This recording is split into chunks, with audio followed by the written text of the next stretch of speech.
Alright, today we're going to check out the Discmania MD1s, the new C line that just came out, the Mindbender or the Metal Flake MD1, and the S line, or at least so far the only one that's out. Maybe there will be a stock run soon, and we'll see which ones we actually need.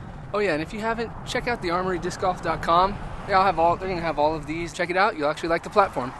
Okay, so on this first shot, you'll see it's kind of a tunnel shot. There's an OB little thing on the right and beyond.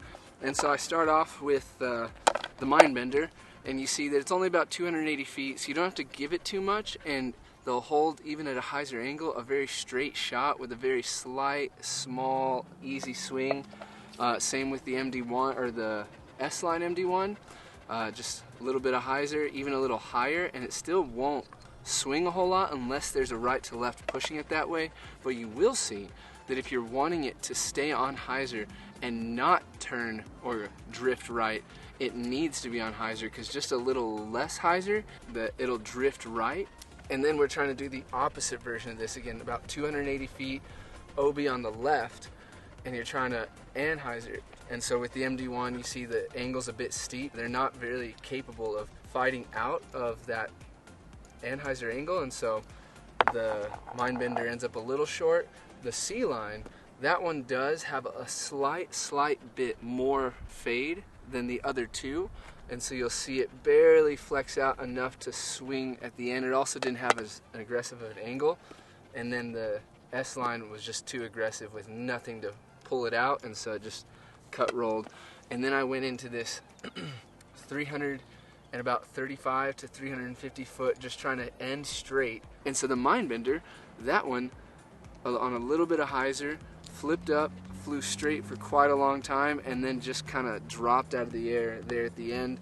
The C line, even low and not with much hyzer, it carried this straight angle all the way to the end of its finish, which was about 350 feet. And then the S line flies pretty much like the Mindbender, and so that one you'll see it flip up, carry straight, and then finish like we expect it to.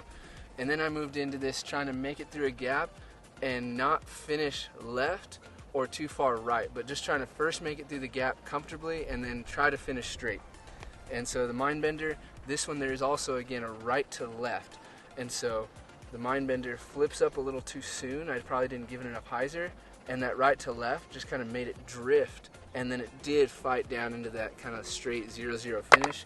Whereas the MD1, or the C line, that one didn't really get pushed over into a drift or any kind of turn.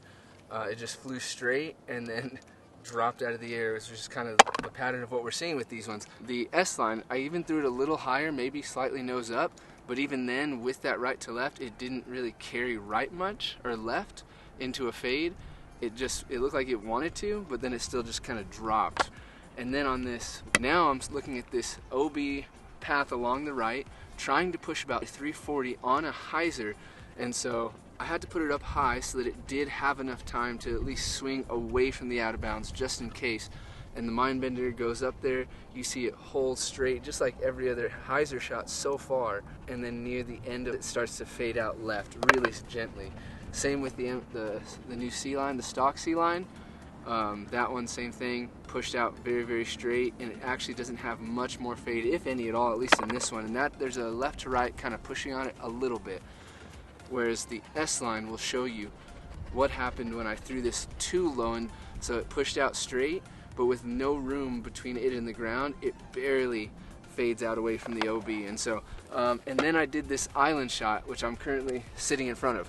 And so, to the front of it, where I'm currently sitting, or the grate you'll see, is 340 feet. So I throw the Mindbender first, expecting it to flip up a lot more, giving it this much, and it kind of stalls out up high, maybe a little nose up, and then fades out to about 350, 360, but on the left side of the island. So, and then I went to the stock C line, tried to overcorrect this one, so I didn't put it on as much hyzer and hung it out right a bit more.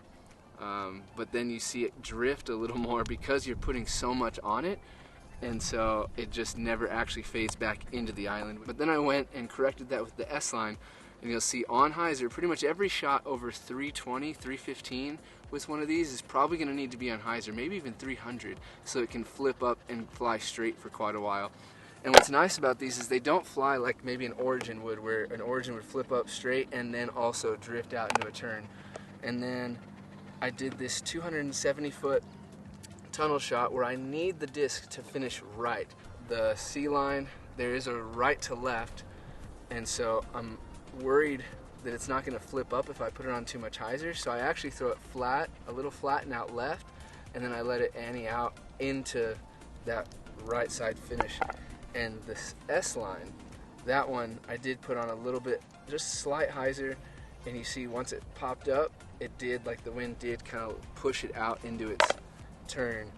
And then the Mindbender, expecting it to be just as straight / understable as the S-line, I put it on maybe just a hair too much hyzer, so much so that that right to left caught it more than it did the S-line and never let it kind of flip back up, and it just kept it out on hyzer and then finished it out of bounds. What I will say is that the difference between this one that I noticed and the first runs that they had is that these are a lot stiffer. Similar to what I said in this last DD3 video I made, the first runs were stiffer and more stable than I think people were wanting out of a DD3, and that's how I kind of felt about this MD1. Whereas this MD1, this one flies a lot more like this 0-0. They're also a lot gummier.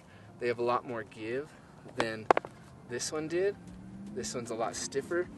The S-line, for any of you who had it, when they come out with the stock, I do think these will be just as money as the S-lines that they did for the FD, the DD3, and the PD. So this felt great. I understand they're definitely overpriced on resales, but they are really phenomenal, and the stamp's obviously cool. But these have a lot more give than that C-line, but the C-line has way more than I think I would have expected. It feels like the Mindbender, and anyone who knows the Mindbender knows how they fly.